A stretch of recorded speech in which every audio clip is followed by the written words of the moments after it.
Mob তৈরি করে গণতন্ত্র বিনাশে কাজ করছে একটি দলের বট বাহিনী। পুরনো ফ্যাসিবাদের উত্থান ঘটিয়ে বিএনপিকে বেকায়দায় ফেলার ষড়যন্ত্র করলে পরিণতি হবে ভয়াবহ, এমন হুঁশিয়ারি দিয়েছেন প্রধানমন্ত্রীর উপদেষ্টা ও বিএনপির সিনিয়র যুগ্ম মহাসচিব রুহুল কবির রিজভী। রাজধানীর নয়াপল্টনে বিএনপির কেন্দ্রীয় কার্যালয়ের নিচে জিয়াউর রহমানের মৃত্যুবার্ষিকী উপলক্ষে দোয়া ও খাদ্য বিতরণ কর্মসূচিতে তিনি এসব কথা বলেন। জানান, বেকার নয় বরং কর্মসংস্থান তৈরি করছে বিএনপি সরকার। এ সময় মত প্রকাশের স্বাধীনতার নামে কুৎসা রটানোর নিন্দা জানান তিনি। এ সময় ঢাকা দক্ষিণ সিটির প্রশাসক জানান, ঢাকা শহরে শৃঙ্খলা ফেরাতে প্রধানমন্ত্রীর নির্দেশনায় শিগগিরই রিকশা, ভ্যান, অটো চালকদের রেজিস্ট্রেশনের আওতায় আনা হবে।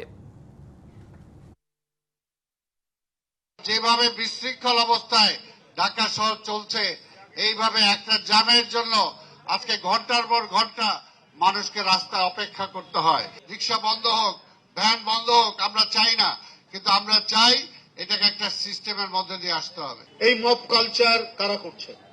এটা ভয়ঙ্কর। গণতন্ত্রের এটা গণতন্ত্র বিনাশী একটি বিষয়। আমাদের বেকায়দায় ফেলবেন, আপনারা কিন্তু কেউ রক্ষা পাবেন না। দেশের স্বাধীনতা সার্বভৌমত্ব তো যাবেই, গণতন্ত্র তো গোরস্থানে চলে যাবে। নগদ নিয়ে এলো হার না মানা হার অফার। সর্বনিম্ন 10,000 টাকা রেমিটেন্স নগদে পাঠালে থাকছে স্বর্ণের হার জেতার সুযোগ।